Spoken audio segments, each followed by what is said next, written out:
What's up? It's your main man Diasiss. We're out here on Main Street, and nobody's out here but a bunch of ricers, as you can see. Look at those punk junk ricers. Anyways, the reason that no one's out here is because the cops keep shutting everything down and taking people's cars because they're a bunch of communists. Anyways, we live in China. This is China, High Point, North Carolina. Anyways, wanted to share my Supra. A couple of you guys have been saying, show your cars. So okay, I'm going to talk a little bit about my car. Talk about their good points, I'm going to talk about their bad points. This is an MK3 Supra. This is an 86 to 88. Notice the different front bumper. It doesn't have a centerpiece. Now I actually like this one a little bit better. Some people like the other one, some people, it's kind of a love or hate. Usually you love the old one, you like the new one, or vice versa. Anyways, these are really good cars because they're strong. They can handle a lot of power. They handle a lot of power. I've seen these with around 1,500 horsepower. I mean, seriously, you can boost the crap out of them. Especially if you put like a 2JZ motor in them. This one's got a 7MGE. 7MGE is an okay engine. Once you get a better head gasket, aftermarket one, say a copper one,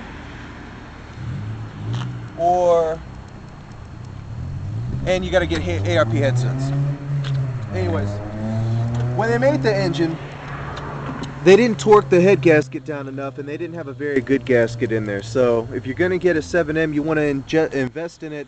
Put some head gasket fixer in there, or better yet, just get a copper head gasket, ARP head studs, and just torque that sucker down, and the engine will last a long time. Another thing that these MK3s were known for was coolant problems. They bust out a lot of coolant hoses and stuff like that. They just, I don't know, for some reason they get old, they leak more than other cars. I've had a lot of other old cars, and none of them have ever leaked as bad as the MK3 Supra. I don't know what it is, but anyways, be sure when you get one, check all your coolant hoses. Let me see, that's about all I can think of with the engine right off. This is a non-turbo, and that's pretty much all I can think of that goes out on a non-turbo. I would say another thing is when you get one, check your suspension, because what happens is this car weighs too much. Car weighs about 3,700 pounds, I think, somewhere around there. It's heavy. It's got wishbone suspension. The ball joints like to go out on these all the time. The control arms will go out, and the thing is, when you get the ball joint, you can't just get the ball joint on the upper ones. You have to get the whole control arm. Anyways, when you get one, make sure that that's the first thing you check out. Check your tie rods, because the outer tie rods go out on these a lot, like they do on old cars. And the ball joints, definitely. The rear struts also like to go out, so check those.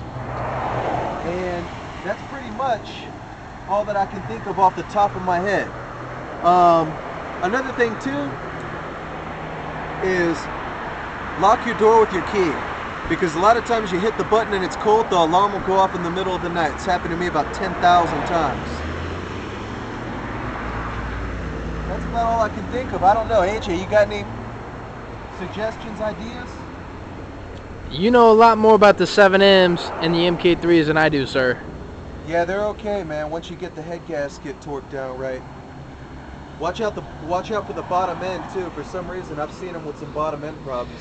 Probably because of, too much torque. This is actually one of the more unreliable engines that Toyota made, unfortunately, but tuned right, it'll run a lot better. And yet this one's got over 250,000 miles on it. Yeah, that's right, 230,000. It's got at least 230,000 because it broke at 230,000. That's how come it broke there. Now, our fellow Jassicizers, these are not highway miles that you see that are on this vehicle. These are beating the crap out of, completely tortured 230,000 miles.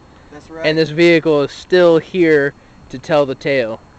That is amazing. That is amazing. I think a lot of that has to do with the fact that it's a non-turbo.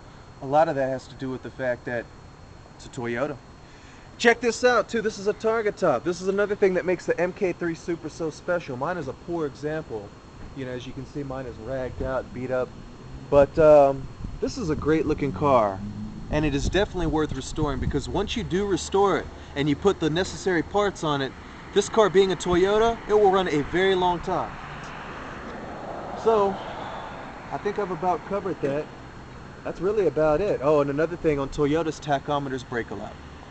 So don't hit the little reset button on your tachometer on the mile marker. Yeah, don't mess with that, because it never fails that it breaks the speedometer. I don't know why, but it always does. Anyways, I think that's about it. Put a new cap on the radiator when you get one. Just do it. Put a new cap on it. What do you call it? And change out your coolant hoses if you can afford to.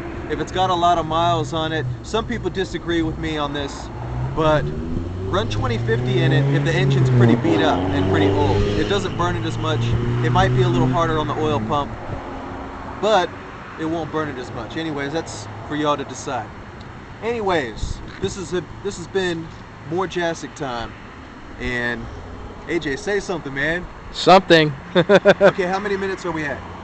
6. 6? Yep. We still got a couple more minutes. Anyways, if you guys are around in High Point, all you Jassic lovers, all you Jassic heads, give us a call. Check out our website, www.jassics.com, Jassics, because we roll out on this street. Believe it or not, on a good night, this street is bumper to bumper. And we have a place where you can meet here legally anyways, because we meet over at the Red Line Sports Bar. But that's been another Jassic moment. Peace out.